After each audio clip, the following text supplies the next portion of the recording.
Jumping forward, I wanted to... Oh, interesting.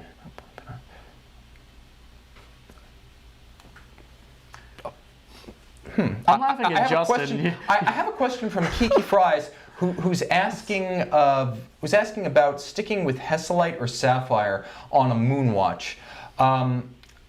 I really have to say, if you're going to go with a Moonwatch, unless you've already got one, go with the Hesalite. First things first, it gets a bum rap for being scratch prone. Yeah. Yes, you can scratch it, but I wear acrylic crystal watches all the time without scratches, and I've never had a scratch that I couldn't buff out. I have chipped a Sapphire. So I would say, as long as you have no absurd, like heavy-duty usage plan for the watch, sure, and you don't have one in your collection, go with Hesalite. It's truer to the origins of the model. It's truer to the quintessential Moonwatch. I would say, just in general, anytime you get the opportunity for that fantastic distortion that thermoplastic causes, go for it. Okay, questions coming through. I want to hit that Piaget Polo S. We've hit this before. You know, I saw a comment earlier, not saying that I agree with this, not saying the watch you want agrees with this, but with the Polo S, it emulates something else too much. And we all know what I'm talking about. So it's just one of those watches that is going to hit hard comparative to retail. I've talked to a couple of clients out of going for that watch brand new. Well, he can mock me all he wants. I mean, the thing is like, I just don't want to have somebody come up to me and say, hey, Nick, that's a really nice... And I have to say, oh, actually, hey, if the guy comes up and says, hey, Nick, nice Nautilus, say, hey, you want to buy it? Cheap. Yeah, exactly. But still, like... He has too much integrity. If you really like the watch, which there's nothing against the watch. I have clients that are looking for the watch, but wait. I mean, it's totally worth the wait. It will, it's going to not dive, but it'll be discounted the same way any other Piaget is. Question from Stephen Murphy. What do you guys think of the new Lange one with Moonphase?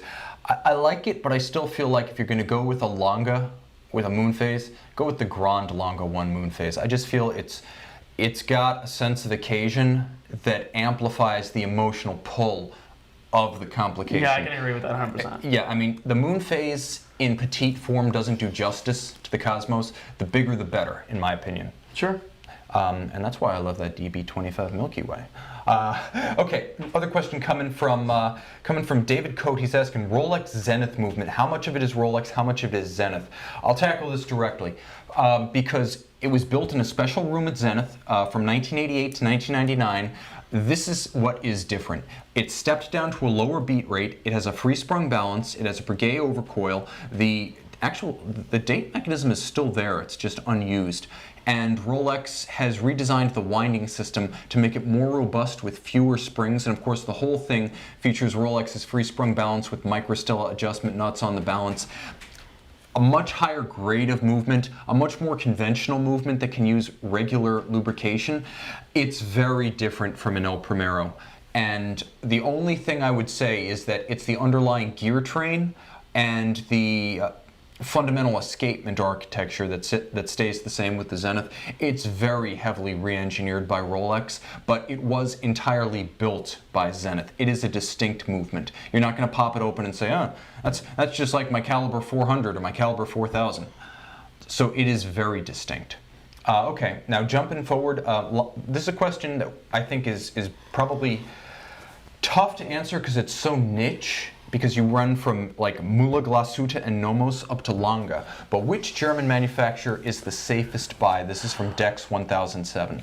I think that's a vague question. I mean, are you talking safe as in, let's just say protecting, like it, but as far as price investment, I mean... Let's say protect my investment. I want to say if I were to buy it new, it's going to retain the biggest fraction of its original price, and 10 years down the line, I can service it. That's tough. I mean... Pilot's watches are so, broad and vast in options. It really depends on where your budget is, first of all. I mean, we could get into Lange, we could get into back all the way down to IWC, which is not really all the way down. It's still in the realm of, and pre-owned, it's still in the realm of $8,000, $9,000. Retail somewhere in the 14, 15 range for those watches. So, I mean, it depends on where you got to be. I would say in terms of risking little and gaining a lot, Nomos, they've been around since 1994, so You know, the Schwertner family is very heavily tied. You know, there's a kind of an inheritance movement going.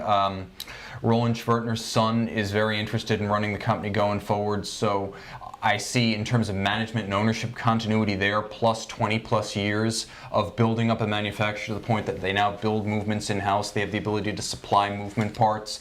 I think that the watches are simple enough that even if they disappeared tomorrow, anyone could service them. And at the prices they sell, you're not going to lose a ton of money, even if you buy full boat list and then sell aftermarket. If you get a little bit of a discount or you buy pre-owned, Nomos is almost a no-loss proposition. You'll be able to buy and sell pre-owned for pretty much the same amount, you know, if you have the patience to private sale.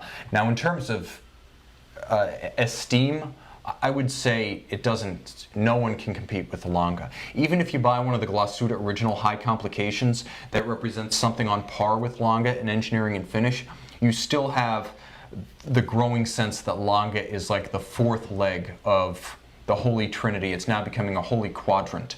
And on top of that, you know, Richemont owns Lange, so they're low volume, but they're not going anywhere.